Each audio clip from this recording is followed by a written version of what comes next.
Good morning, everyone, and we are also live on YouTube. It is Monday morning at about 9 a.m. and hope everyone had a good weekend. We'll be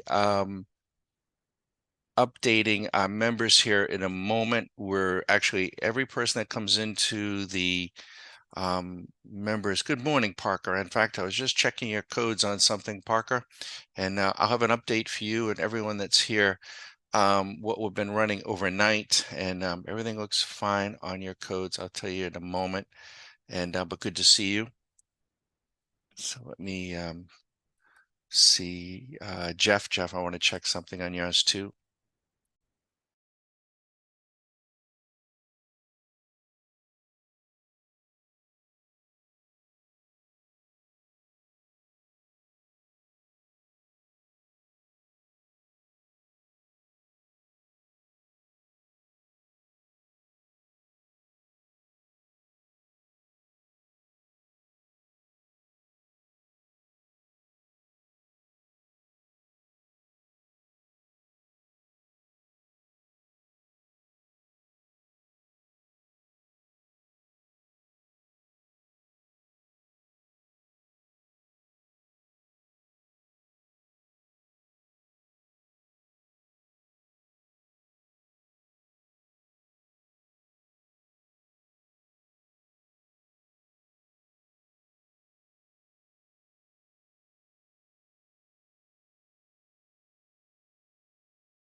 Okay, so good morning. Good morning, everyone. We are live on YouTube, so we're going to be a little bit discreet, but for members, I will document this and also give a little bit more specifics in a strategy tip video that'll go in the pro shop. What are we running? We're running C-Point. And this is one of the beauties of when we do Q School, because we have new people coming through doing different things, and it forces us to revisit some things that maybe we've gotten away from a little bit. And I love C-Point, and it's one of the places that we start with Q School. And so, to his credit, Joel ran C-Point and was seeing some things that weren't quite matching up. Let's put it that way. And so I told Joel I'll be connecting with him again today, that we would revisit and take a look at the code as well. Now, I was just double checking. One of my C-Point long had an extra line of code in it, but it is not in yours. Everyone that's here, it's not in yours. You're fine.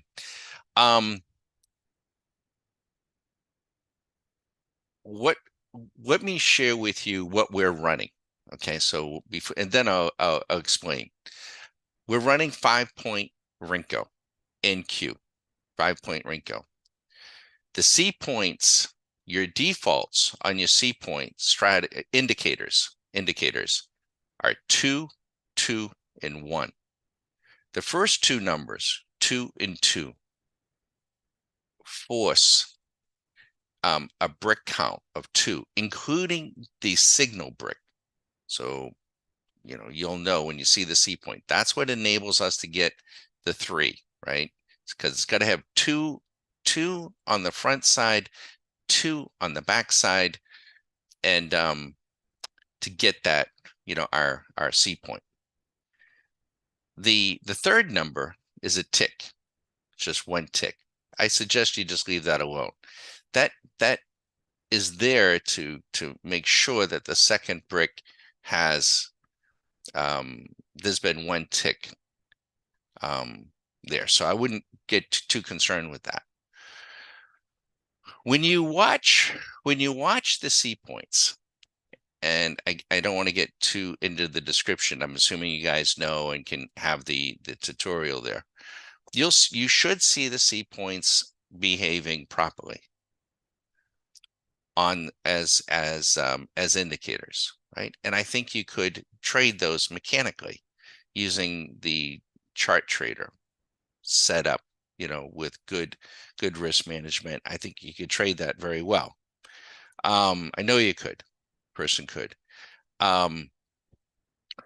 Provided you don't make the bricks too small too fast. And I think when we discussed with Joel, I think his bricks were a little too small too fast, but also had some trailers. But the other part of this is, I don't know if I made a mistake. It's not really a mistake. I did it consciously.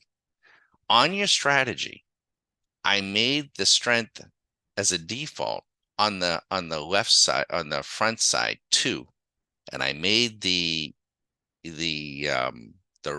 right strength 1. So it's 2, 1, and 1.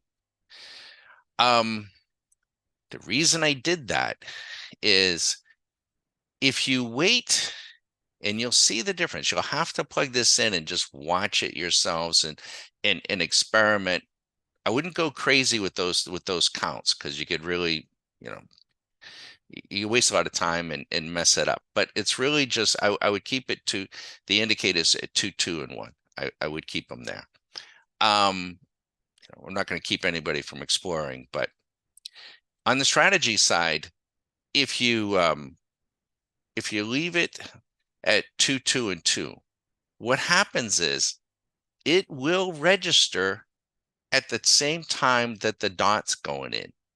It will, but the order won't go in until one brick later, because it's got to complete. So it could appear that it's delayed a brick. Okay, so I don't know if that makes sense. I hope it does. I hope you'll see it.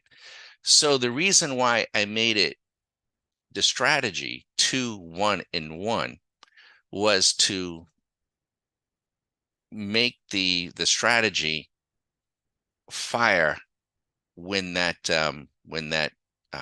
dot shows up, when that C point, when the indicator actually shows up. That might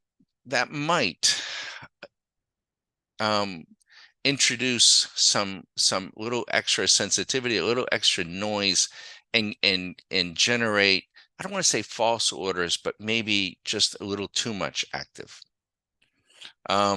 You'd have to watch it. I'm kind of still torn with it, and maybe I should have ran it side by side. But this strategy, what I did was, I said, well, I'm going to go back just to the default, and I set it at the strategy at 2, 2, and 1, which is what you would have to do. You would have to, set it at 2, 2, and 1. And then what I did was I set the profit target at 300, and I set a stop loss, a prevent stop loss, not a real active stop loss meant to be, getting in there and messing with the strategy, at 600. And that's all I've done. And all of these orders have been completely robotic. And when I've taped the screen, taped the action, and it looks, just really, really good. And so I'm going to be suggesting to Joel today that he go in and make his adjustments, and he'll see it with a, and he was seeing it with a super critical eye because he's doing it for the first time, which is great, right? So in any case, I just want you to know, and that's what it's done. $2,600. The trade manager analysis, I'm going to run it now and tell you is profit factor of 2.73. 2.73. It's had a total of 20 trades, and it's 70%. So it's running better than, the back test. Now I did to make it conservative. It shouldn't make any difference. I did put in my strategy, order next bar at market. Yours are set at this bar. It shouldn't make it shouldn't be any difference.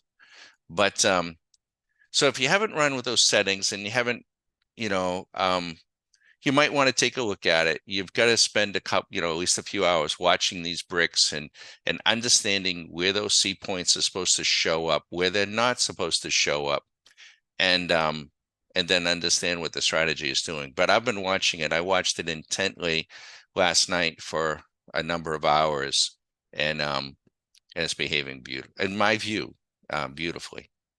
And I was very, very confident that it was going to be at least profitable, but it's, really, really nice now. So we're going to let it continue to run. I hope that makes sense. And feel free to play with it. Now, the smaller you make the bricks, the smaller, you could introduce a little too much noise. But at 5 points, a 5-point brick is still $100 a brick. If you try to want to go smaller than that risk, you could always drop down to micro. So just a little FYI. Let me know what you see and experience, and we can always, when we're private, not on YouTube, we can go in and take a hard look. Makes sense? Don't mean to cheat anybody on YouTube, but we work extremely hard at this, and we're not into, we're capitalists. We're not into giving away the all of our recipes.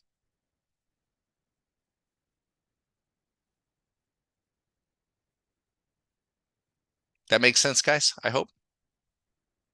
Don't let me take you away from what you were doing, but that's exactly what's running.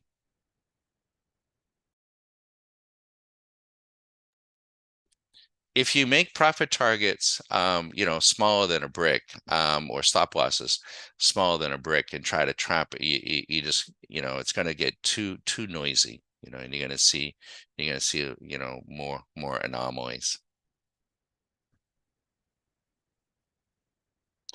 Folks on YouTube, this is Stock Market Caddy. I'm Bagger Don. We are mechanical, robot assisted. The important word there, meaning assisted. I always want to emphasize that. We're not trying to indicate or hint that a robot is simply going to do this for you. It's meant to help you get done what you need and want to get done.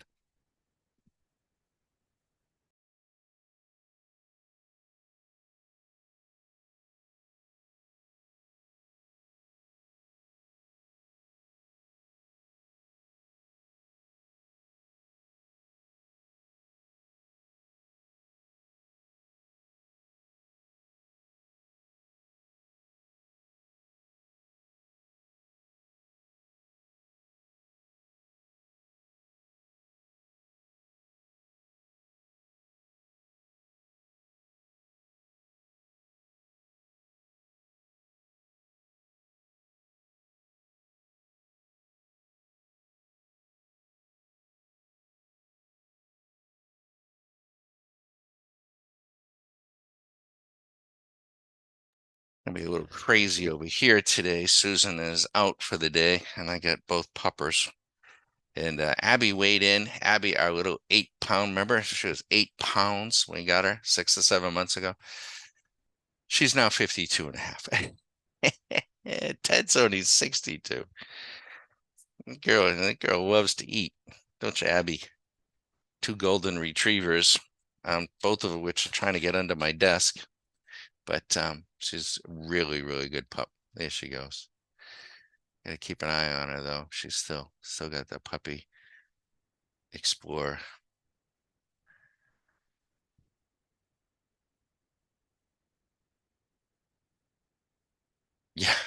Yeah.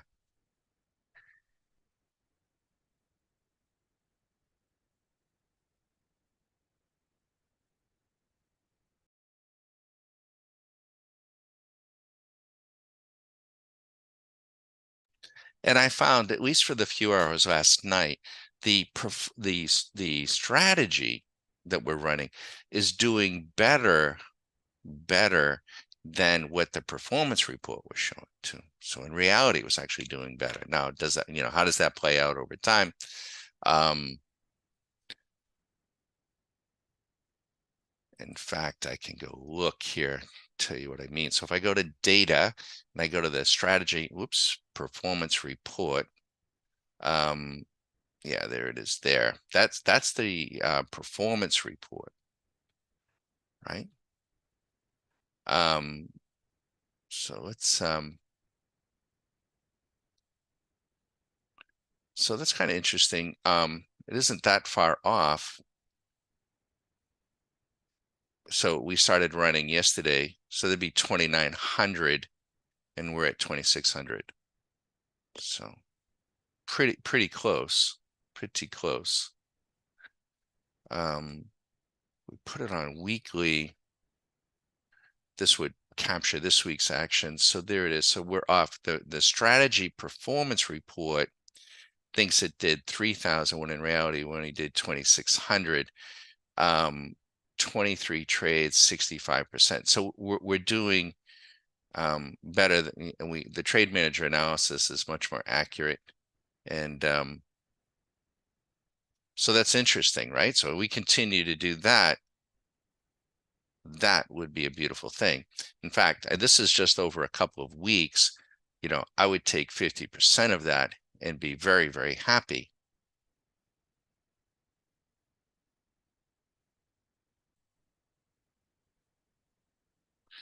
Yeah, so the brick size is five, five on the NQ. Now that's small. Yeah, but it wasn't, so it'll be interesting what it does during the day here. Um, that was Sunday night, overnight, maybe, so we'll see. We'll see if she runs too hot here during the day. But yeah, the settings are 5. The C point indicator is 2, 2, and 1. 2, 2, and 1. The strategy is where you're going to have to make an adjustment. Your default is 2, 1, and 1, and we're running 2, 2, and 1. And we had to do that because Joel was picking up on a little more spuriousness, which is okay. We knew that at 2, 1, and 1. When you see the difference, it runs a little quicker, but it can be, yeah. So that 2, 2, and 1 slows it down a little bit, and it's, there'll be I think less spuriousness. The orders will match the C point. It will appear, well, it will be that the order is going in a full brick after the C point, right? So, but it does slow it down, right? If you want that order to go in right after the C point, then you would need, 2, 1, and 1. But I do think it introduces a little bit of spuriousness that Joel was picking up on, and especially on small bricks. And so that's why we like, okay, well, let's slow it down so that we can, and we're doing it so that we can have a conversation with Joel to show, and in any case, so that's what we were up to. I've checked everybody's code, and everyone has exactly the same thing, and you have exactly the same thing I have. The only thing I did differently for the testing is, and it shouldn't be any different because I just said next order next bar, which is the open, and then Renko's. It's going to be the same. Yours says order this bar, but the reality of it is you don't get the order until the next bar anyway. So there shouldn't be any difference there, not to get lost in any of that for right now. So we'll see. Good luck, everybody. Don't let me take you off what you're doing, right? Don't let me distract you. Please don't.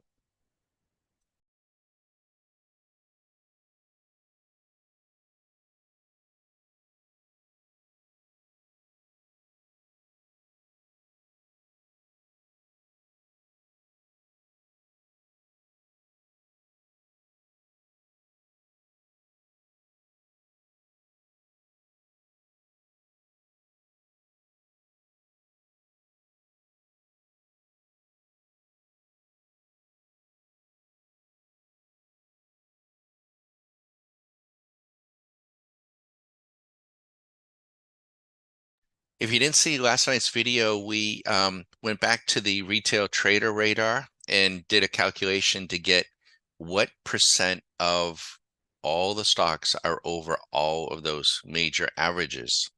So if you remember when we first did that about 2 to 3 weeks ago, we were getting a reading of 87%. 87% of all the stocks in the S&P were over all of those key averages that the retail trader pay attention to. When we get a reading like that, you have to begin to ask, well, if everyone's in the pool, who else can come in? So it indicates to us that we're, it's a metric to say that we're a little bit overdone. Today or last night, that reading is now down to 40%. 40%. So only 40% of all the S&P stocks are over their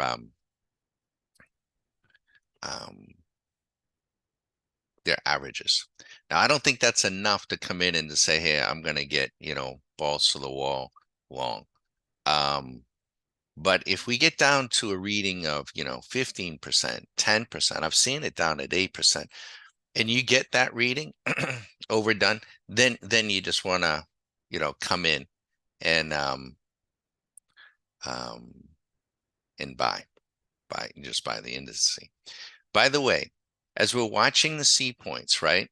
So I want you to know, when you see what you're going to see is you're going to see the C point show up on the chart. In the order, if you have the order set at 2, 2, and 1, you're not going to see the order go in unless you get one more brick after the C point. So it's going to look like 2. The reason for that is, talking about the indicator first, the indicator is going to show up when you get those 3 bricks, and they complete, right? So the condition is true. In the strategy world, though, it's reading it and saying, yes, it's true, but I can't order until the next brick, provided it, and we just took a loss there, provided it's in that direction. That's why it's going to appear to you that it is not ordering, but it's just slower. And I think slower might be better. At least it was here for last night, right? So it kind of slows it down. Later today, after I give those folks a chance to watch it, either later today or tomorrow, I will in Zoom bring this chart up and we'll point the nuances out, because I think the C point is a can be a beautiful way to go.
So I'm just going to describe to you, because I can't bring the chart into view right now.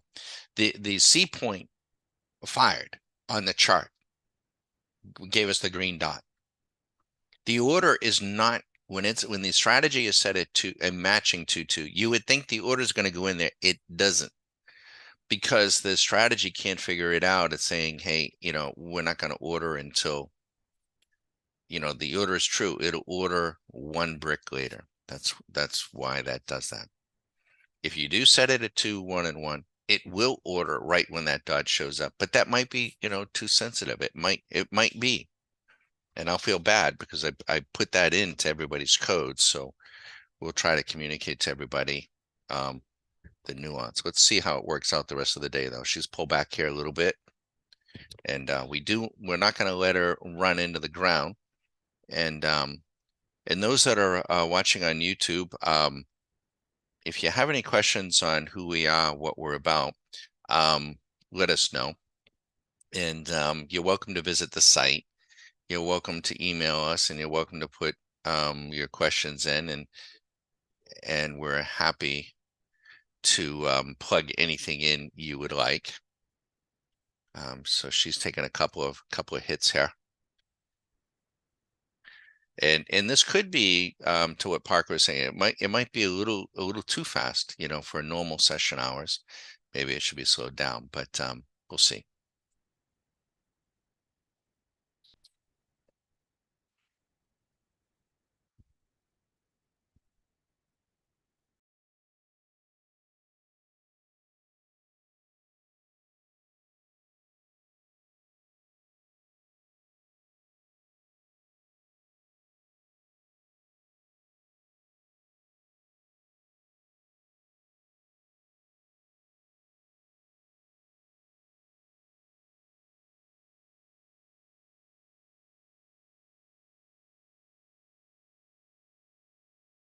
Yeah, I do too, Parker. I do too.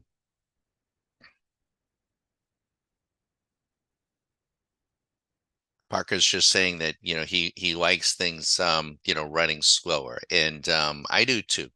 I think the inclination is initially all of us, including myself, will sometimes, try to run something fast just to see, and we wind up breaking it. But um, how fast can we run it? But invariably we wind up, slowing things down. And I think anecdotally a little bit, things run a lot better, slower than faster. And just take your trades and get out of Dodge. They're smoking gold. I don't have the dollar up here. I could go take a peek. My guess is maybe the dollar's coming in a little.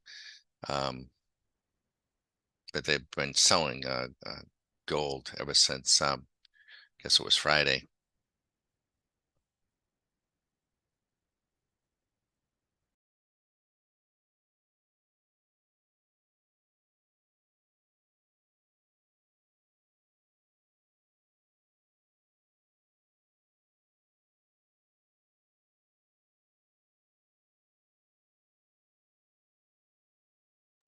So I just got on my screen on a 5-point. I can see the C point down, and she's not in. She's going to need to go one more brick, and then she'll go short. And see if we get it. And there it is. Now she's short. So she's doing exactly what we're asking it to do. Whether or not we got the right settings and whatnot, that's also, for it's always another question.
So with the strategy at 2, 2, and 1, it's possible. It's possible that you trigger, as an example, short, and then you see on the screen a C point long, but you're short and you stay short because you won't go long until you get that one more brick above. So that's what's pushing that up. Now, what I could do is, so the market's gone from, maybe a slow Sunday evening to a slow overnight, and she's now getting quicker, and we've gotten hit a little bit. So we're going to see. We're going to let this play out here a little bit. And I think what I'll do is, rather than make any other adjustments, I will go in, and I'll let you know if and when I do it, and I'll change that right hand setting on the strategy to 1, and then that'll quicken it up. But again, the reason why we did this though was for us to be able to have a conversation with Joel, because he was seeing it for the very first time, um and had some questions about it, and so that's why we went here. Whenever you take a strategy, whether it be from us or from someone else or a concept or your own, I think that you first want to try to trade it, you know get it running, and then make sure you see what you see, and that it's doing what you think it should do, and you understand how it's coming through as best you can, and then try to trade it mechanically, putting the trades in, maybe using the chart trading tool, and trade it mechanically before just firing, something up. Of course, Joel is maximizing. Everyone needs to do that during the Q school, and they have so much time together, and so and it's understandable. You're going to try to, um, you know, see as much as you can, which is totally fine. We understand that.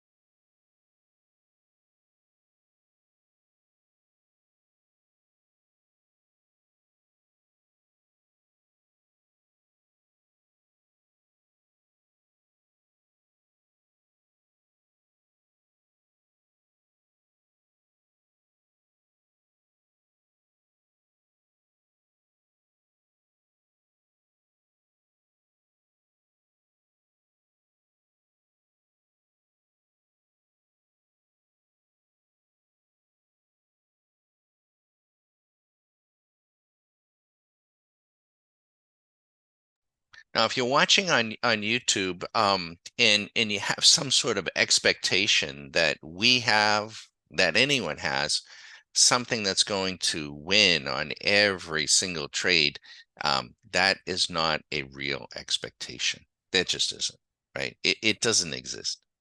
It doesn't. Not even with the hedgies. Um, the edge, one of the edges, one of the big edges for us, though, is going to be hopefully, is in the execution, right? If you have rules and you have them written down on a legal pad, and you're staring at a screen, and when the candle does this and the stochastics do that and the MACD does this, and then when that does that, or whatever it is, the ADX sign, and then I'm going to do this and I'm going to do that, then I'm going to take a profit here. You know what? It might be very valid. It might be, but trying to do it mechanically or freehand, with your hand form fitted to a mouse, um, is going to get real old real soon, even if it does work, right? If you're doing it with any degree of frequency. So we're trying to use, the machinery so that we can, I can take the dog out for a crap on the lawn, and you know, have a life, right? So I'm not tethered, and I don't have carpal tunnel. So the strategy has worked its way back here on Monday morning, unfortunately, but we're still profitable. I'm still fine, and she's doing exactly what we've asked it to do.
Okay, so she just took a couple of fast profits. Now, as a strategy trader, um,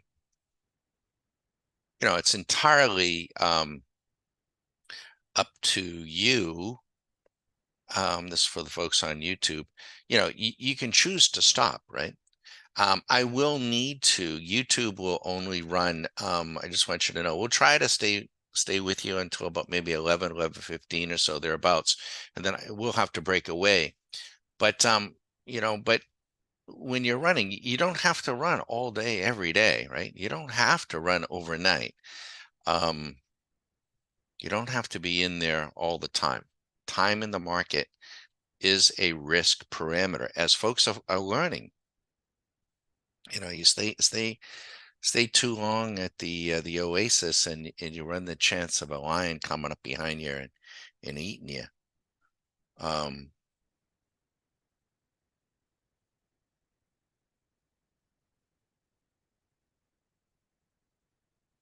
I heard one of the hedge funds one day was talking about that. He said, for us, they kind of want to get to the the oasis in the desert, before all the other animals. And then when all the other animals find the oasis and start coming in, you want to be thinking about doing what? Leaving the oasis, you know, because somebody's going to eat you. And now there's momentum, there's daily momentum, there's weekly momentum, there's monthly momentum, and there's even momentum intraday. But in the stock world, they just get a little carried away. Everyone wants to buy what everyone else is buying, and it gets a little maddening to them that when they start hearing their neighbors talk about how they bought whatever, and they're not in whatever, and they get the FOMO, the fear of missing out, and then they just plunge in and get in there, and once they're all in, there's nobody else left to buy, and Wall Street pulls the plug on them. Happens over and over and over again. Of course, that's on a daily basis, and our members, they get they get that intimately because we see it happen several times in a day. So we get a lot of practice at it. So right now, the trades that we're running a little strategy robot called C-Point strategy, and probably going to revisit some other tools on that later this week too. But there's more that we can do there. But she's doing just fine. She's she's come back 50% off of her high water mark, so that we don't want to let that turn into a loser in the account. We'll see if we can go back up and take out the account high.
Now, for those passing through on YouTube, if you trade futures and you trade on Sunday nights, which is a great night to trade, you have 24 opportunities a month to make money. And we trade futures, by the way, because they're highly liquid. We have access to them 24 hours a day, so we have great access. And they're leveraged. Not crazy leverage, but leveraged, meaning we can get a big bang for our buck for the amount of risk that we put in. So that's why we trade them. And they're also very tax efficient. So they're capital efficient, they're tax efficient, and they're just, I'm not a tax accountant, but they are tax advantageous to maybe other things that you might be doing. You don't want to be giving it back.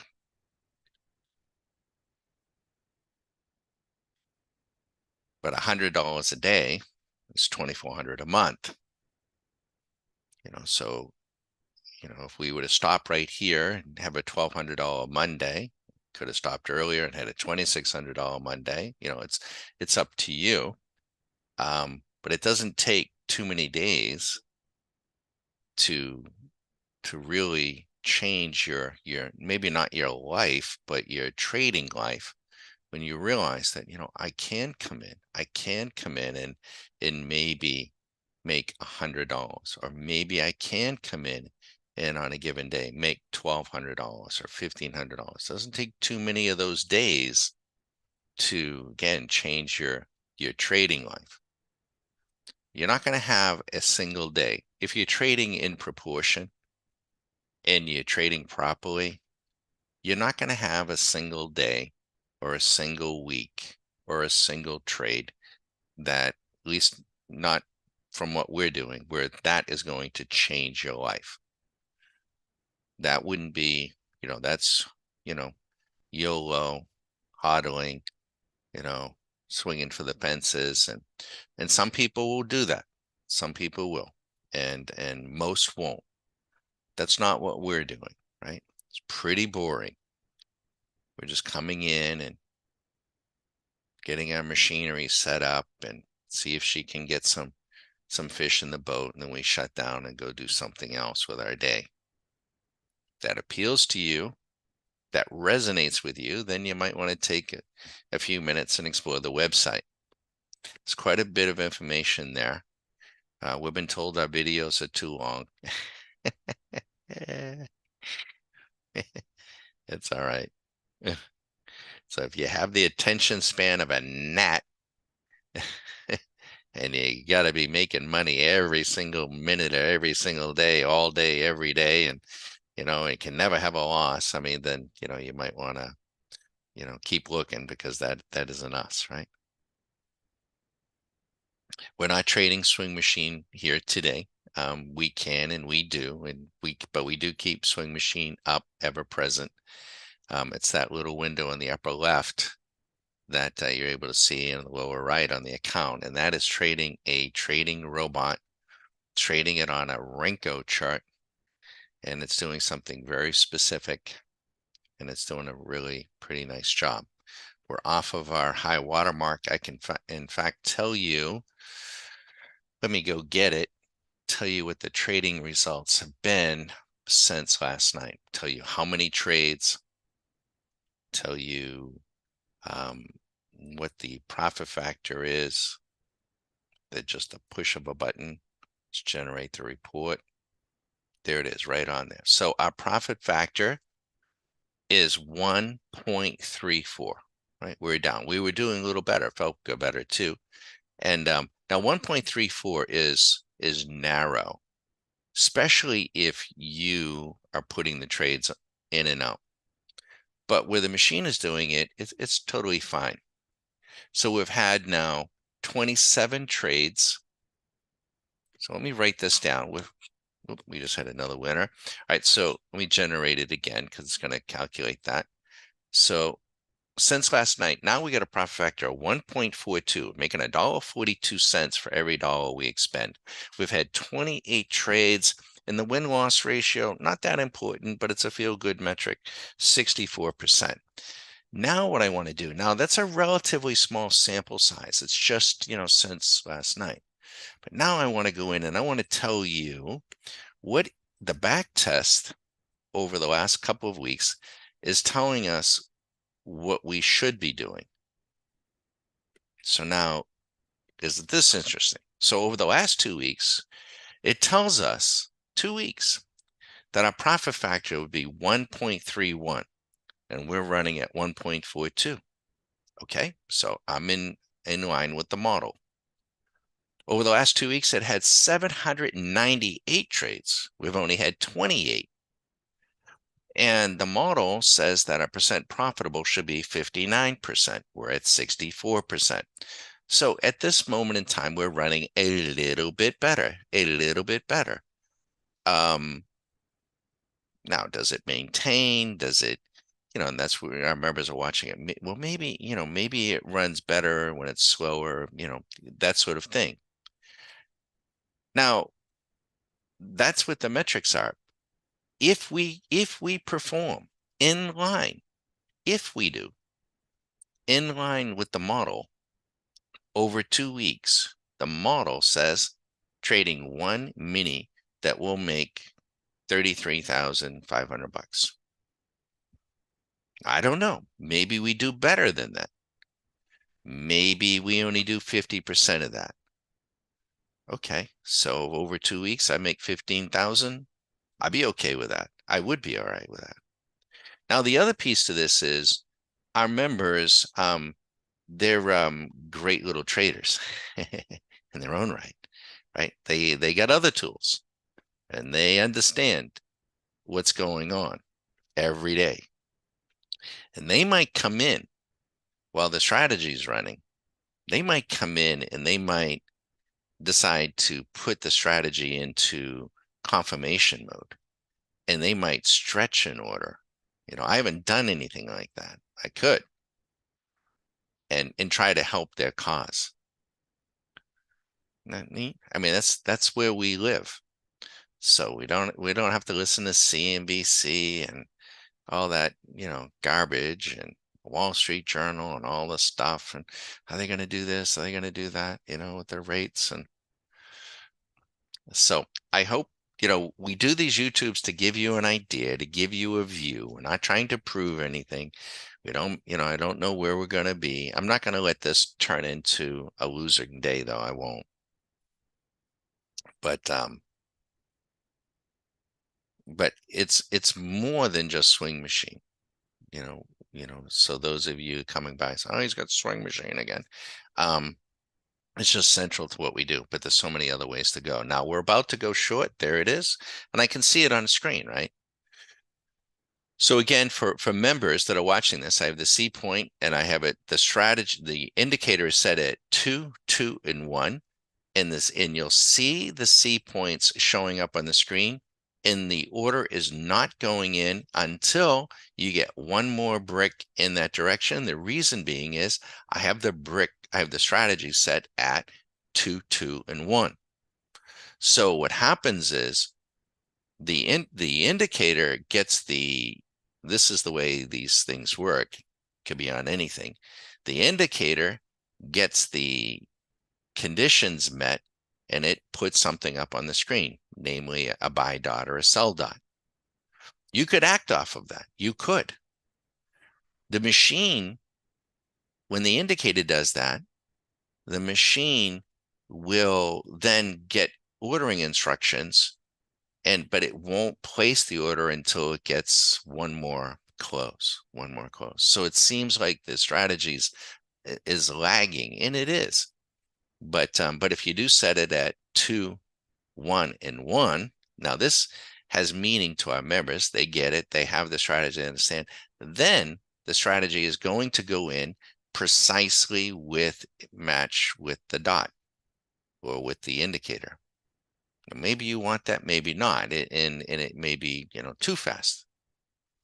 I'm inclined to think that it might be too fast, as Parker was saying. It might do better running slower.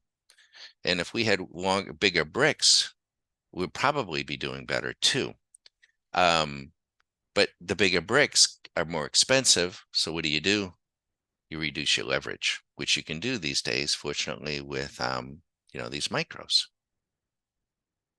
The big trade of the day is gold. They've been selling it all. They came in, they were selling it on Friday, they were selling it last night, and they're selling it today.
So again, if you're, sitting at home in your office and you're trading and, at the end of the day, you make $1.30 for every dollar you put on, that's going to feel really hard. I mean, I'm going to applaud you. You should applaud yourself, but it's going to feel, oh boy, that was a grind of a day. But imagine for a moment that you didn't have to put in a single order. You didn't have to take off a single order. The machine did it for you based on your rules. All right, there we go. We got another, you know, another winning trade. Oops, my computer's giving me alarms here. We're okay.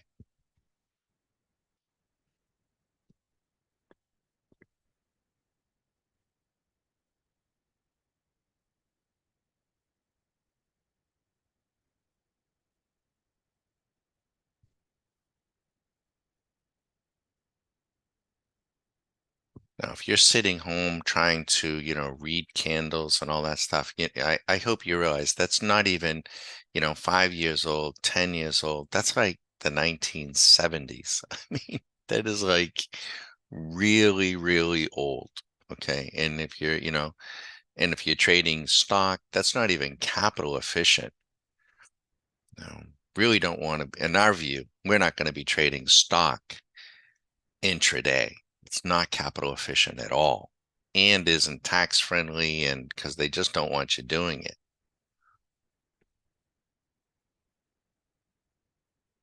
Less than 10% of all traders, less than 10% trade futures. What's the other metric that you hear? 90% of all traders lose. Well, that could be why. Now, I'm not saying that the futures is going to be the magic, but it's just that they may be the 90% that are losing. They're just not trading the right instruments. They're not using the right tools. They're not using any tools.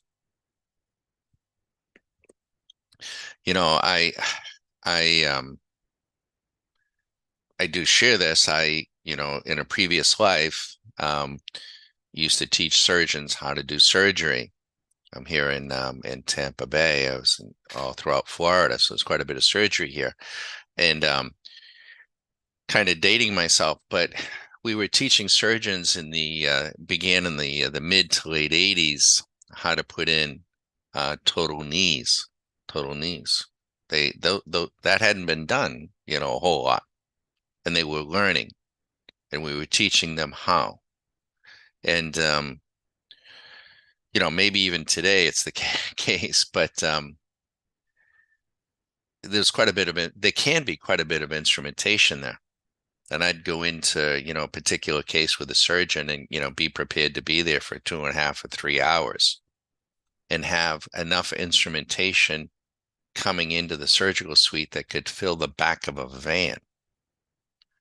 Yet there was a surgeon, I think he's probably since retired, in Clearwater, and he would do, 10 total knees in the early days in one day.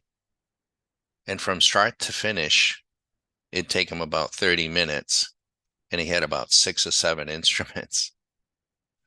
It was really amazing to see with fantastic results. So, the point being is you don't, we have a ton of instrumentation. You don't have to use it all. You may only pick 5 or 6 things and get done what you need to get done with a good outcome, right? And that was all about surgical outcomes. We're all about trade outcomes. Don't really care what you use. I don't care what I use as long as I'm getting my trade outcomes. and it's repeatable. It's no good if it isn't repeatable. From one day to the next, there might be a variation, but hey, Abby, what's going on? She's she's not usually on this side of the house. We usually keep her gated. She's got free run. Ted's keeping a watchful eye on her. It's hard to tell them apart now. They're almost about the same size, virtually the same color. Her coat is his coat is like a wiry coat. So he's very quick to dry. Her coat is very soft. I don't know if it's still puppy stage or not, but so I mean, if we shut down now, I mean, we're $2,000.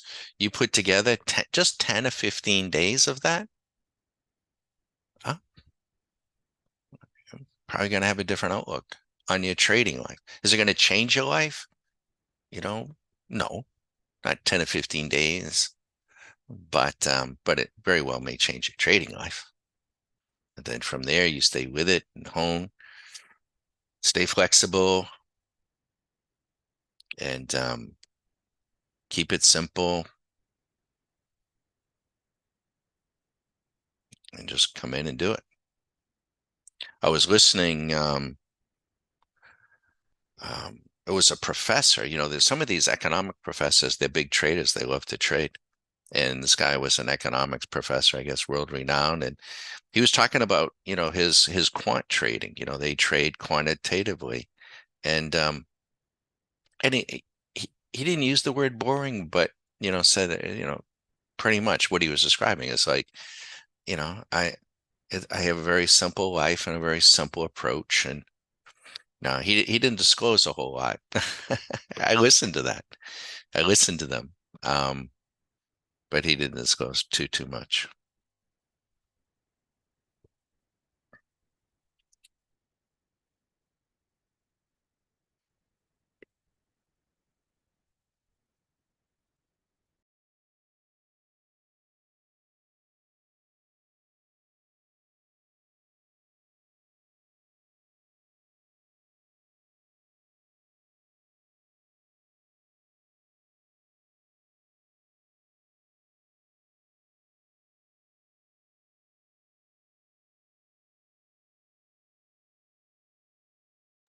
For our members, if you are trying to get your mind wrapped around what those C points are doing, if you set up a chart on the left and on the right, and then make the adjustments to those settings, the two. I don't want to keep repeating it, but you'll get an appreciation very quickly what one is doing versus what the other is doing, and of course, if you make the indicator like 1, 1, and 1, or the strategy 1, 1, then it just becomes so noisy, it destroys it. It becomes meaningless. So I just want you to know that. Um,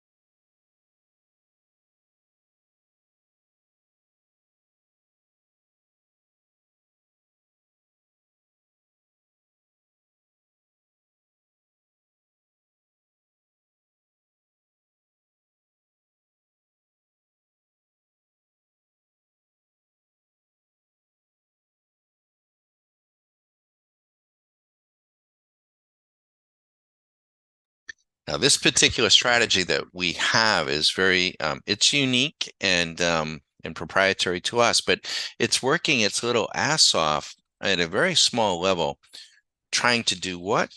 Trying to keep us on the right side of the move. Then when it does, we get a chance to get a trade on and scalp out um, cash cash flow from the money flow.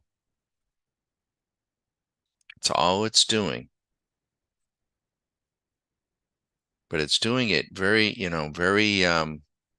with a fork and a knife. It's very precise.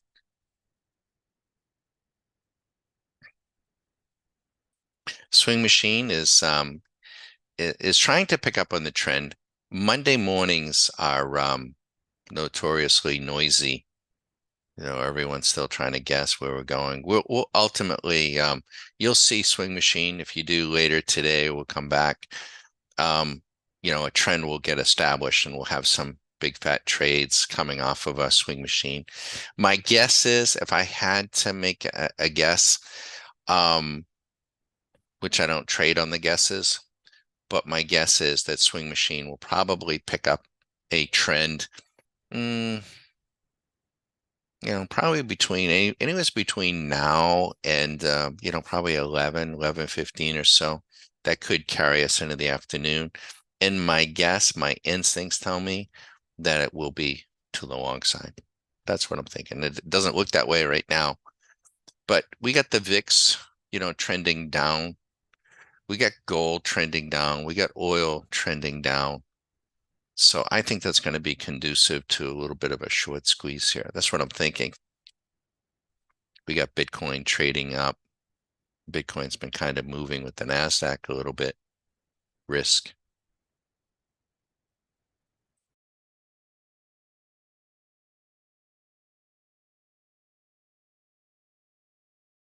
But I'm not trading any of that, right? We're trading what we're trading over here. This is a robot assisted trader. Okay, so we're just 5 points away from getting another short trade here. I can see it. I can see it on the screen. I could jump in and I don't want to be jumping in, but we got moved just a couple more points and we're going to get a short trade right on the numbers. And I'm watching it with a critical eye because I want to make sure that she's doing exact, boom, there it is, right? There it is.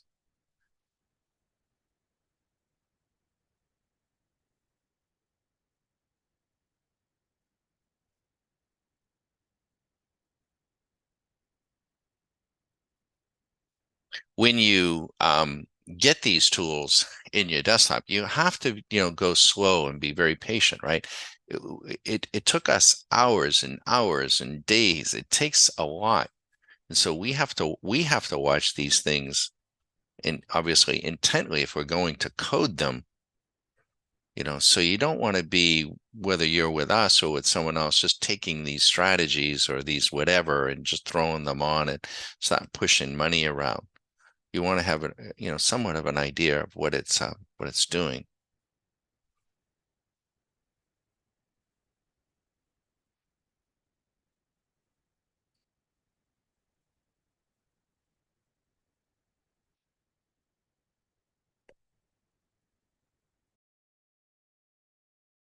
After the YouTube session comes to an end for our members, I will bring the chart into full view, and so you have a chance to see it. So, later today, just doing its thing. We'll see if she can hold it up.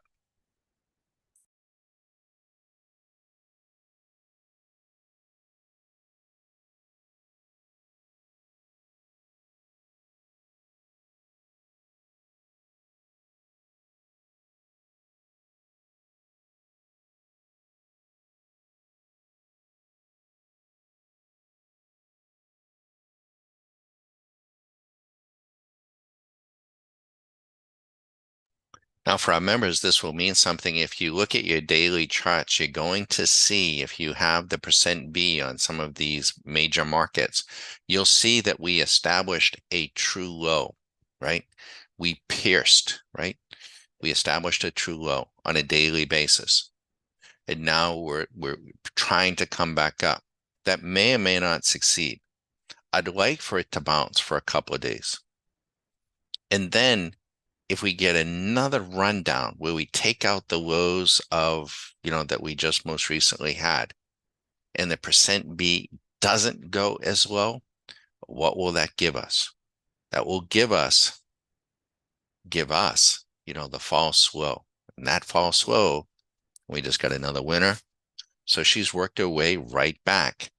If I panicked and puked and, oh man, I was up $2,600. Now I'm only up 600. That sucks. I can't have, for the benefit of YouTube, if you are riding with those emotions, I know people do, but it's not healthy. It just isn't. It's not healthy. It's not going to be healthy for your trading. It's not going to be healthy for you or your life. And I really do mean that. And you have to separate and break yourself from that, or maybe do something else. Dare I say, not everybody should be doing this.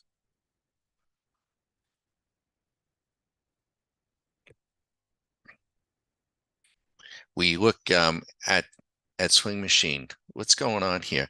Well, the VIX is trending down, which tells us that the market should be green, and it isn't. The 5-minute is short. Here we're up marginally, so she's selling down. And then the Nasdaq is just struggling. And here this is just 15 minutes ago. The Russell is hanging in there. It's just hanging in, which also tells me that, the speculators and the risk appetite is still there here. This could be an indicator in and of itself, and the Dow doesn't usually tell me anything. Oil.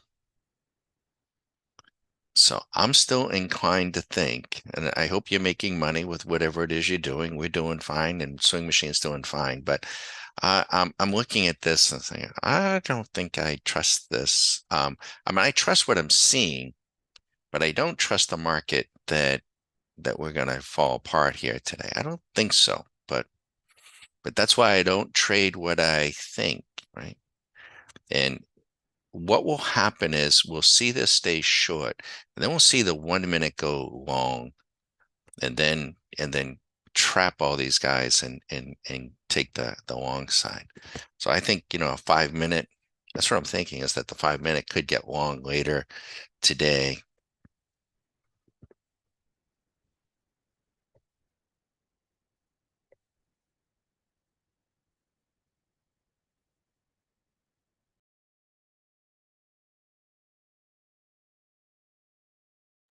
By the way, members, how did I decide on $600? I went into the back test over the past 2 weeks, and I looked at the maximum adverse excursion. I had a profit target of 300. I think I optimized that. I'm not sure. I think I did. It may have been arbitrary, but I used the maximum adverse excursion, and I'm like, oh, I don't need to have any more risk than $600.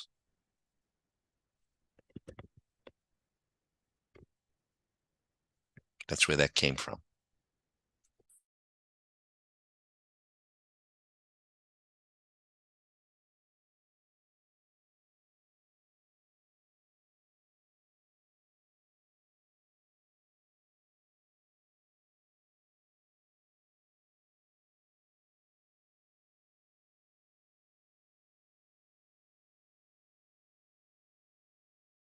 Now we can take a peek at, let's go take a peek at the stocks, huh? Let's see if we can get them. And so here are some, these are new trends being established. Here's the percent return. That's, so here is NRG. Can't believe GE. I can believe it, but talk about a rigged. The GE is at 140 something dollars a share. It's absurd, um, what is Nvidia doing? Where the devil is Nvidia these days, right? Well, that's the S&P. Let's go to the Nasdaq. Um, okay, we just got another order. Here's the Nasdaq. Wow, where is Nvidia? So Nvidia's real. Are you kidding me? Tell me it got smoked again. Let's go get it. Where is it? Huh. Oh, here it is. All right. No, she's up 6. Wow. All right. So why didn't Nvidia notice? See, Nvidia was up over 100% on the daily signal, and Nvidia has given all that back. So she's actually trying to. Don't go short Nvidia, right? Please don't. All right. But the machine is one day away from getting short Nvidia. Crazy. Hmm. So, it is what it is. Here is so this is on. Okay, we just took another trade there. Let's go back and see what we got there. Okay, so she's right back. We're right back to that feels good. I'm human. It feels all right. And I don't want to get too excited though, right? But I do love it. I do love it when the account pulls back and then the strategy, I stay with it. I'm like, well, that son of a bitch gonna, and then she digs her way out, brings me back, and then hopefully breaks into new ground and keeps on running. It's really, really good. It feels great. It feels like I have another trader beside me helping me. That's what it feels like, right? It can be a lonely endeavor. But so let's go look at the Nasdaq. It's through the eyes of swing machines. So um now check this out. Notice the short signals, the shorts are rising to the top now. All right, so here is the trade signal. This is the number of bars it's been in the trade. This is the profit and loss based on a $10,000 investment. The percent return is the difference between the entry price and where it's trading at, either short or long. It knows that, right? So, I mean, you could be up more than that if you use more than 10,000. You could be up much more than that if you used options. So, but notice Tesla now is up nearly 40% on what? A short signal 72 days ago at 234. Do I think Tesla is up for a bounce? Yeah, I do. But you know what? The trend is down. So, it's up to you if you want to, flirt with that. But Amazon is dipping. But the big one, of course, is Nvidia. Nvidia is literally trying to. So we can see this. This is this one here, AEP, American Electric Power. On a daily basis, she's trying to just get long here now, confirmed. These are just 2 days old. These guys are trying to get short. Broadcom, Lam Research, Microsoft. They're trying to actually sell down. Now, you don't have to short them. You don't. But you could take them and say, hey, you know what? I'm not going to stay long them. I'll wait for them to go long again at a much lower price. You could certainly do that.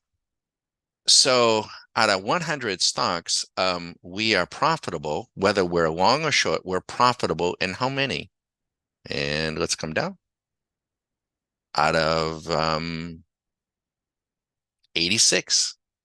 Then we got 4 or 5 where we're flat or a little bit more than that, so close to 90. Profitable. Now, does he win on every single trade? No, but he won't stay, right? Retail person or, or a novice is going to stay in these stocks and take them all the way down, like AMD. I think AMD has come all the way back. Sinful. Give that money up. Where's AMD? Here's AMD. AMD's been short for 13 days. You could have saved yourself 11 or 12%. I don't know where AMD's going. AMD used to trade $5 a share. I mean, it could be going back there. You never know. They're not obligated to stay up. Even Apple went short 49 days ago. It could have saved your portfolio 10 or 11%. Let's go look at the S&P 500. So out of 500 stocks, here's the percent return, which is the difference between the entry price of our signal and where the thing is trading at now, whether it be long or short, right? So let's scroll down and show you this column here. How many stocks are we profitable in? After all this carnage, this is a really good acid test, right? Not many people are ever going to show you this. So we're profitable in 396. Now these we're flat. If they're yellow like that, we're flat. Where did the thing go? Well, I'll just scroll down. Now we do have some, dry downs, right? So out of 414, 415, we're either profitable or flat. And then here these, yes, we're drawing down on some of these signals. And the worst one is that thing called Para. I think we're down 11%. That's the worst. As an example. And if you 28 minutes ago shorted Swing Machine on a 1 minute, you said, that's my thing. Yeah, you're up $1,600 with a mini. If you used a micro, you're up 160. If you are focusing on the money up here every time you put on a trade and not focusing on Swing Machine and not focusing on your tools, then, you're going to struggle still, even though you got great tools. You could have, we use the JFK Jr. example. The guy had, unfortunately, some piloting skill. He had more confidence than skill, and he took a plane, a high performance airplane, up over the Cape Cod in the summertime, couldn't tell the horizon. Suddenly he couldn't tell up from down. He got himself into a situation that he wasn't comfortable with, didn't know. My God, he had passengers with him. What a horrible situation. We don't want anyone to do that. Trading. Stay comfortable. Just take, we're not a point, have a simple little strategy. Maybe it's the C point strategy. Turn it on, make your money, shut down, and take the dogs for walks the rest of the day. Go do something else. I think come in the next day and do it and do that for 6 months.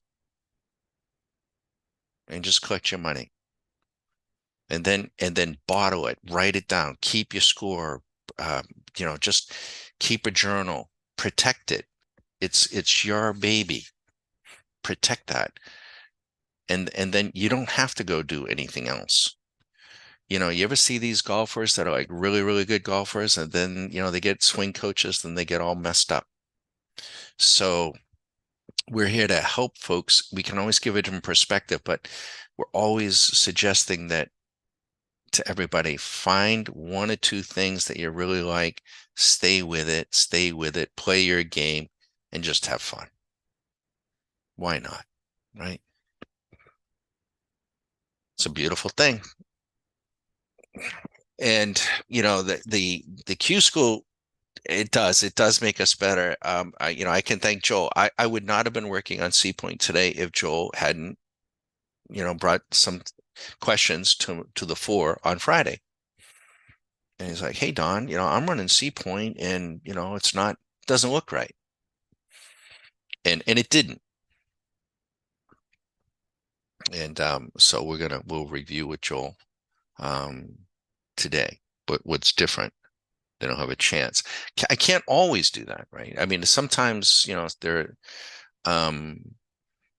Most of the time it's running something too fast. Um,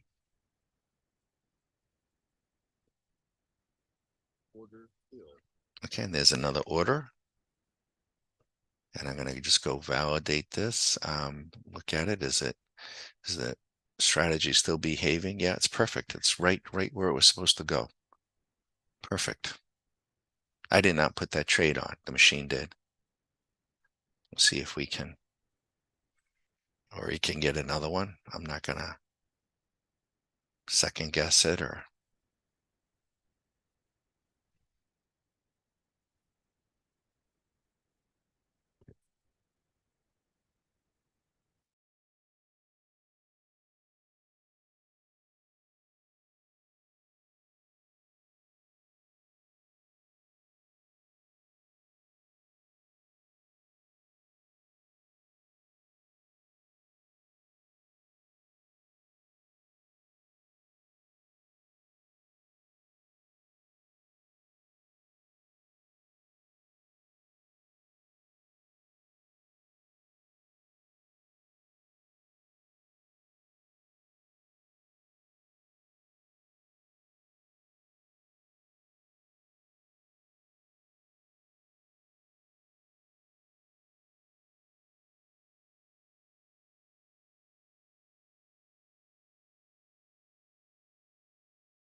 Okay, so the machine just reverse course. And see, I want to see what has been the average loser, right? Although I have a $600 stop loss, that does not mean that I also have exits. Um, so I want to look and share this with our members. All right, so we still got since last night, we got a profit factor at 1.62. We're still doing better than the model. We got 33 trades, 66% winners, very, very good. The average losing trade is 348. It is not 600. 600 is a prevent stop. In football, they have what they call sometimes a prevent defense. When they know the other team is going to throw, the other team is trying to get in the end zone. Maybe they got to get in the end zone 2 or 3 times just to get, the game back in order. And the clock is running out. And the defense will go into a prevent defense, meaning they'll let the other team, score yardage, not score yardage, but have extra yardage, 10, 15, 20 yards. They just don't want them to get in the end zone because the other team, the defense knows they just don't have enough time. So when we are using a stop loss here, we're using it as a prevent stop loss. The machine is buying and selling and buying, and has got an average loss of just since last night 348. But I got a prevent stop loss there just in case, something really bad should happen. And there were a couple of instances from that so that I don't have a negative outlier. But I'm not trying to use the stop loss as a band-aid for poor strategy. Make sense? You would, a strategy should be, ideally, a decent strategy capable of, keeping you with good, solid profit or risk factors. And we use the stop loss ideally just to prevent something, a real bad negative outlier.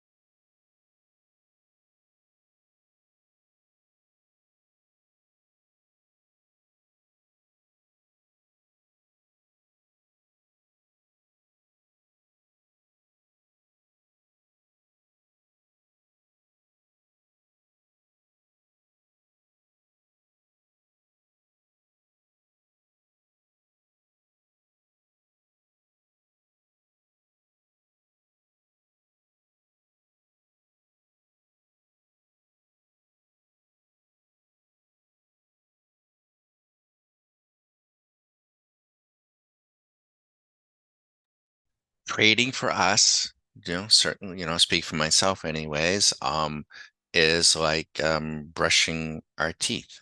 I just don't really think about it much other than when I'm describing something or answering a question, which I'm happy to do. So you can get yourself to a place like that, right? I don't think that guy Scheffler, I don't think any of those PGA Tour professionals that are playing week in, week out, they're not thinking about like, how much weight do I have on my left foot? How much weight do I have on my right foot? How am I, what about my posture? What about, they don't even think about it, right? They've done it so much, right? Now, if you really want to have fun with your golfing buddy, and screw him up, I'm not saying you probably don't want to do it, but ask him, after the second and third hole, how much weight do you put on your right foot? Do you put more weight on your left? And get him thinking about all that crap, and his game will go to hell in a handbasket. Um, I used to do that to my brother, older brother, um, and he would do it to me. So, um, if you have been trading for any length of time at all, and some people have been doing this for years, and they are every day, this and that and this, changing that, doing, stochastics this, MACD, ADX, candles this, candle that, moving average, fast moving, um, and you've had enough of that. Maybe you just want to stop, visit the site, take a look, right? I mean, this is beautiful, isn't it? I mean, we're off of a high water, but you know, we're right in there. Yeah, there's another little winner. We're right back. And she tripped off again. So now it's getting to be about 10:42. And I'm starting to think, that we're gonna notice the Russell. See, look at the Russell moving, right? Now that's a lot of too much thinking going on, right? I'm describing, but I don't do that, right? I don't, but I just kind of take it in. So I see the Russell as a risk indicator itself, and they didn't want to take it down. And the VIX is not fearful at all today. Mm-mm. Oil futures relatively flat. Gold is sold down, getting a little bit of a bounce. But I'm thinking, and here's the 1 minute. So the 1 minute is ripping against the short. If the 1 minute goes long, what type of trade will that be? It'll be a counter trade to the 5 minute. But this might be the one. But if it continues, it might very well push the five over. Now we won't be here on YouTube, but if the market rallies this afternoon, um, just imagine with us what our members will be seeing on Swing Machine, and they could be up thousands, tens of thousands. So we have folks that trade much bigger size than me, much bigger, and they're just in a different place.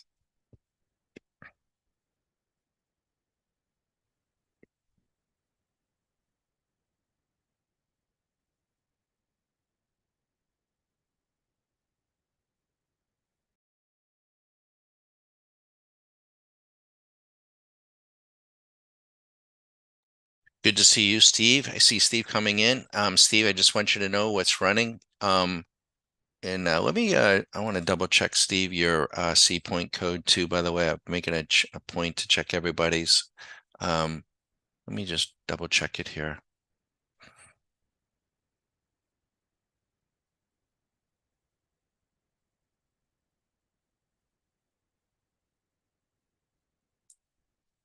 And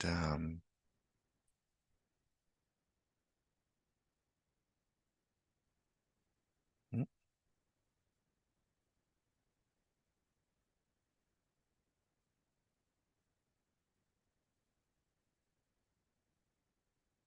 there you are, Steve.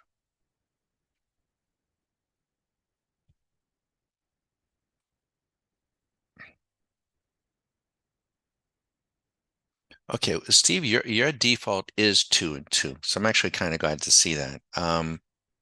And I'm just looking at your code, and you're fine. You're fine. I'll explain in a moment.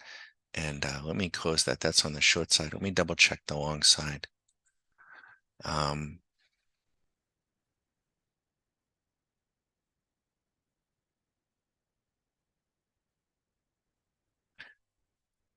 SMC.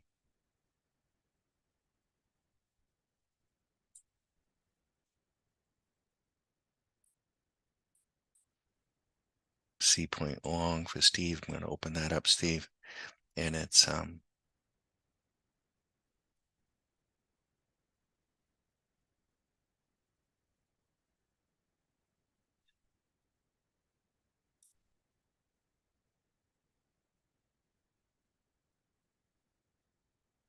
yep, and you're fine. All right.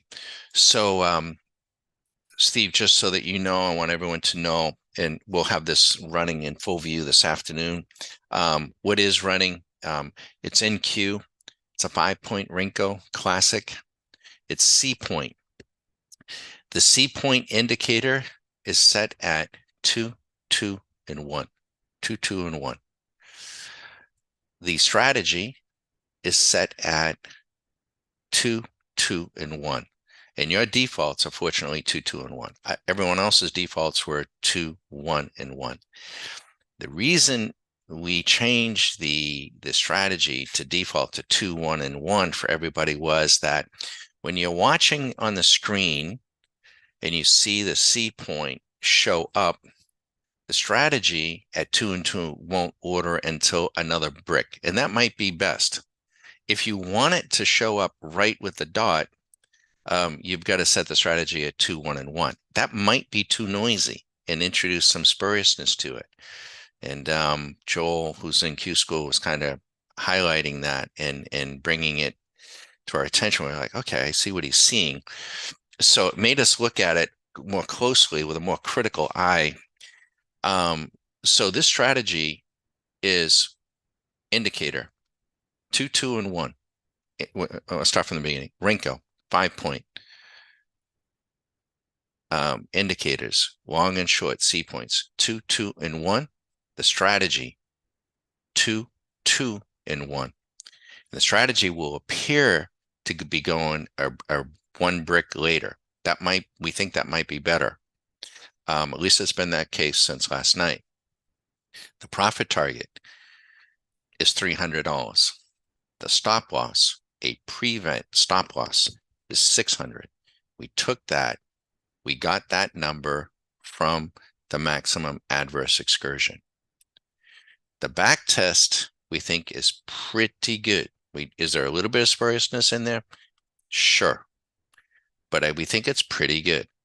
Profit factor is like 1.335 over 2 weeks. Pretty profitable. And we're running right now a little bit better than that. So it's executing. But you'll want to see it if don't let me take you away from anything, everyone, what you've been doing. But if you've have had a fascination with C point before, I think it's a nice way to go. Just know when you're watching, if you leave your strategy at 2, 2, and 1, you will see C points populating on the screen and you won't see the orders going in. You need one more brick after the indicator than what you would think. If you want it to be going right with that indicator, then you would set it, at 2, 1, and 1. But that, again, might be too noisy. We'll experiment with it probably later in the week, but just a little FYI. That's what's running. YouTube, if you have any questions on what you're doing, you want us to plug anything in, let us know.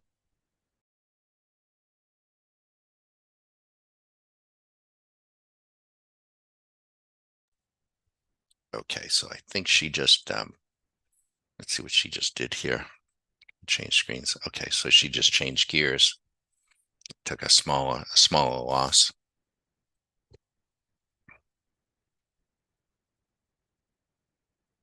So what's nice about that is having the prevent at 600. We're not losing 600 if we were, we wouldn't be doing well. But the machine is taking us out a little bit early. So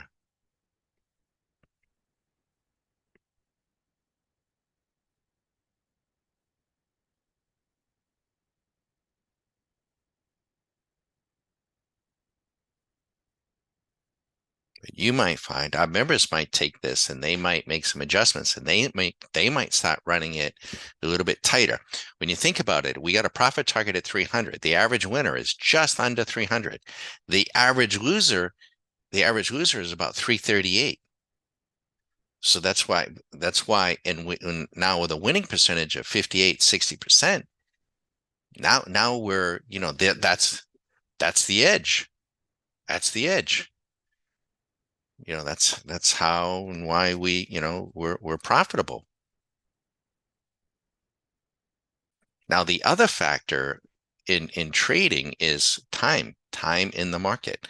How long are we going to do this? The longer we do this on a given day, the more risk we're going to have to lose a high watermark. But we're going to run it. But you don't have to. Parker is here, IL is here, Jeff is here. They may choose just to run for an hour or two, make their money, and get on out of here.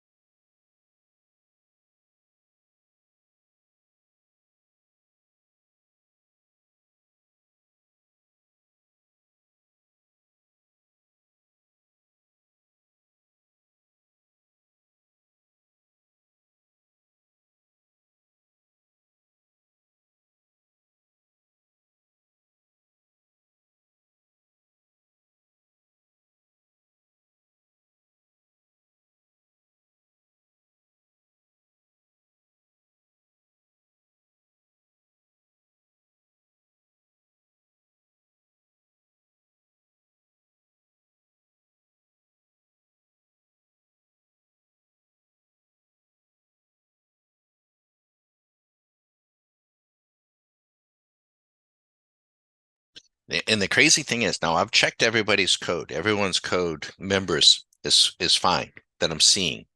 If a member hears this, I'm going to go through all our members' code on the C point. I found in my C point, mine, an extra line of code that I didn't need. I don't even know where for sure why it was there. And it could have been delaying my orders a little bit. So I got it the hell out of there. But everyone that's here right now, I've gone through your code and it isn't there. I'm going to go through all of our members and make sure that line didn't get in there. I am totally open. Okay, this is for everybody, members and for in YouTube. You know, I'm totally open. We're human. We can make mistakes. Also, we can get better, right? So our coding skill is much better than it was, a year ago, 5 years ago, 10 years ago, right? So there are always improvements that we can make, and we will revisit. And in fact, when I look at C Point, folks, really, with there's so many other tools that we have still, and so it's recaptured my attention here, and we're probably gonna review some things and maybe add some things on C Point and give you a little bit more control. I'm very, very pleased with this. I mean, and I was suspect. I was thinking that 5 point was going to be a little too fast. Now I set it at 5 because that's where Joel had it. He also had it at 2.5. I think that would be too fast, but maybe, I don't know. Maybe. Um,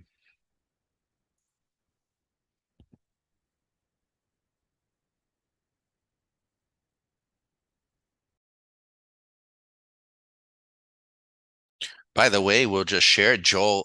His first week at Q School, he tells us his profit pact, I think, was about, I think 2.9, if I remember correctly. Last week, his profit factor for the week was 5.4, making $5 for every dollar he lost.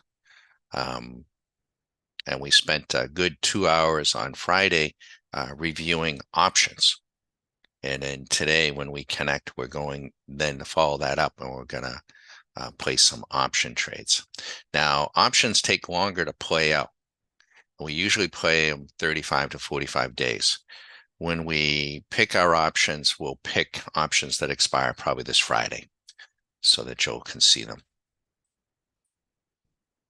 So they'll be really abbreviated, in how we go about getting them.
Good afternoon, a good late morning, everybody. We're still here. We're still doing our thing. YouTube is going to be having to come to an end here shortly. I've got person I got to connect with who is in Q School.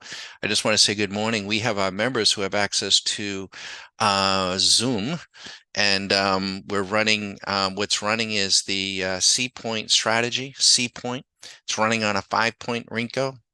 The indicator is set at 2-2-1, 2-2-1. The strategy is set at 2-2-1. It matches, but the order will come in one brick later. Okay, it's just has to. The profit target is $300. A prevent stop loss is set at $600. The reason and where we got that, it came from the maximum adverse excursion. That's where we got it. And the profit factor over the last 2 weeks is telling us that we should do about 1.35 actually, and a winning percentage of about 50, a little over 50%. And since last night, I can tell you exactly. Hey, Teddy, why do you keep bumping my arm, Ted? My golden, he comes in and he hits my arm. Let me run a trade analysis for us, and probably the last one that we do here today. Now, a member has this very same, and they may choose to run it as something different. They may choose to run it faster, but so it's right on. It's perfect. The profit factor is since last night at 6 p.m. is running at 1.64. So she's running better than, it's only a small sample, but it's running better than the strategy. We've had 37 trades, 37, and the percent profitable is 67%. The average losing trade is not 600. The average losing trade is 356. 356. We could probably, so the stop loss is not really part of the strategy. The stop loss is just there to act as a prevent to keep the market from scoring a touchdown, a negative outlier on us. If you're using stop losses as an integral part of your strategy, then you may not have a strategy that is helping you at any given time. But that's where we are. And we're going to continue with this. And later this afternoon, for our members, we'll bring the chart into view and be able to answer any questions. I'm going to be connecting with Joel here in another 30 minutes or so. So that's what we're doing. Swing Machine is doing its thing. You can see, well, we're starting to get a little bit of fear built into the options market, but I'm still a little suspect on this, on where we are right here, right now. I think if we get another flush down, I think you got to be prepared for a Swing Machine to begin to pick up some buys. If we get buying pressure, you're going to see it come in here, We'll get, here's a rip.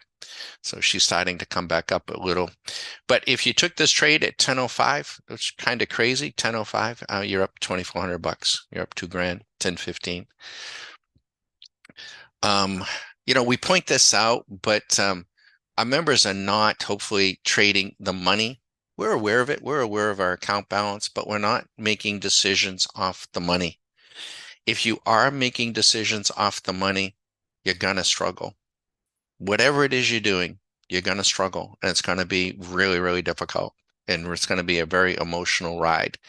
You will know if you're there.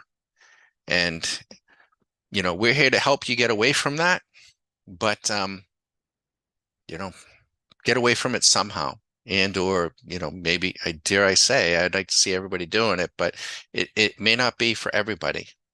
And if you're grinding emotionally on the money, it's not going to be a good outcome. So you can see some of the buying pressure come in on the 1 minute right here. And what would happen is that these would start to rise up against the shorts. These profits will go down. And then if the 1 minute goes long against the 5, it's a counter trade. But we're still thinking that maybe we're going to get a counter move into the afternoon. We said that about an hour and a half ago. Monday mornings are usually pretty, by the way, we're about to get along here in another 3-4 points. You can see it off the chart. She's about to go long. There it is. There's the long. That was put in by the machine, not by me. I don't have carpal tunnel on my hand. I don't have to worry about that. But the machine is now long, and she's got control of it. And I like the looks of this trade. Now we could, which I haven't done. I haven't done any intervening. I haven't, suspended the strategy. See, now she's up. I could go in and grab that $100 if I wanted to, but I'm not going to. The machine has control over it, and I'd rather let the machine do it, so I can stay out of it. All right. Any questions on YouTube? Let us know. Be sure to visit the site at the bottom of the hour. We need the resources, and I've got to step aside. So we will do two things. We'll have the trend on YouTube, and for our members, we'll bring the chart into view.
And we'll share with you, Joel, who is in Q School, had a profit factor last week of 5.4. He made $5.40 for every dollar he put at risk, inclusive of commission. So that's a beautiful thing. Very, very comfortable.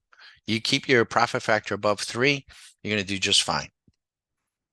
And you're gonna be playing golf until you're in your 80s and 90s. You'll be trading into your 80s and 90s. You're just, you may not be trading as much, but it'd be a beautiful thing.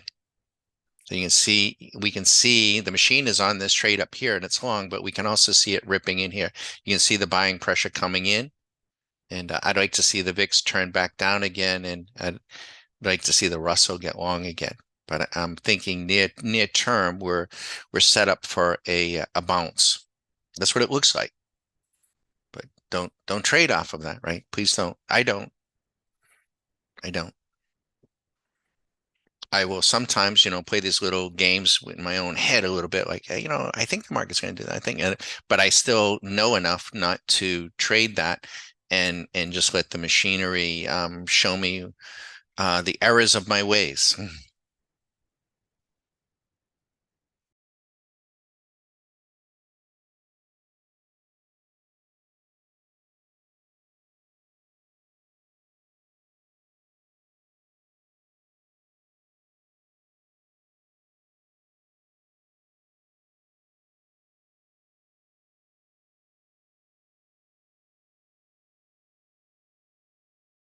And there's another order. So that's beautiful. So we had a high water mark of 2,600. She came all the way back. We had a couple of prevent stops, and we came all the way back to being up 600. So you have to be able to weather through that and understand what you're doing, and you just have to, practice, practice, practice. We could have gone a negative. Fortunately, the strategy came right back and took out, and now just took out the high water mark. So before I leave you, let me run one more time the trade manager analysis since last night and give you some of the trading specs. If you can't do this for your own trading, then you're going to be in a rough spot, because you're not going to know exactly what you're doing, and you're not going to know what to work on.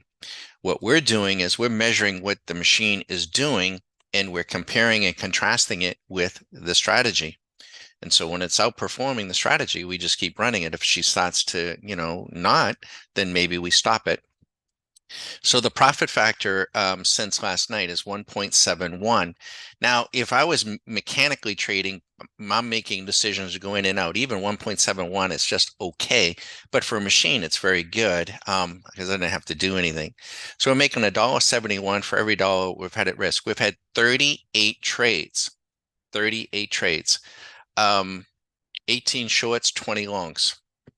The long side has been 75% profitable. The short side, 61, for a combined percent profitable of 68%. We have our average losing trade. Our average losing trade is 356. The largest losing trade is 627, a little bit of slippage off of that stop loss. We've had 7 winning trades in a row. That's our maximum. We've had 4 losing trades in a row. That's not so bad. So that's all pretty good. Percent of time in the market. So it's been a total of 23 hours that we've been trading continuously. We've only been in the market 34% of the time, which is another aspect of the strategy. So we're not in the market that much. Now, the longest flat period, we went 2 hours and 8 minutes of not being in the market. Now, that can be really hard to do as a person because you think, I got to have risk on. And so that's all good. So we're doing better than what the back test tells us we should have been expecting. In fact, I can go back over the last 2 weeks, and the back test says we should be running a profit factor of 1.33. We're running 1.71 at this point in time. The back test says on 808 trades, we should be profitable 59% of the time. I already forget. I think we're 60 some odd, right? So we're doing better. And that's why it feels pretty good. So we continue to run. Yeah. Now, I don't know. The back test says that over the last 2 weeks, we should make 35,000. We might do better than that. Maybe we do half of that, right? But it would be very unusual. Something would have to be askew, and I would know it pretty quickly. If we start performing poorly against the back test, then I got to at minimum stop, reevaluate, and decide what we want to do. All right. Now we're going to be reviewing this with Joel, and Joel's just 2 weeks in, but one of the lessons that will be is a person, whatever it is you're doing, have to understand the construction of the chart, construction of the tools, and be careful and guard against trying to run something too fast, too quick, and not understand what it is. We've had to spend hours and hours and hours, embarrassing a number of hours, to write the codes for some of these programs, right? So you owe it to yourself, wherever these things come from or whatever you decide to do, in fairness to yourself and in fairness to, maybe the work that you've done, to give them ample opportunity to understand.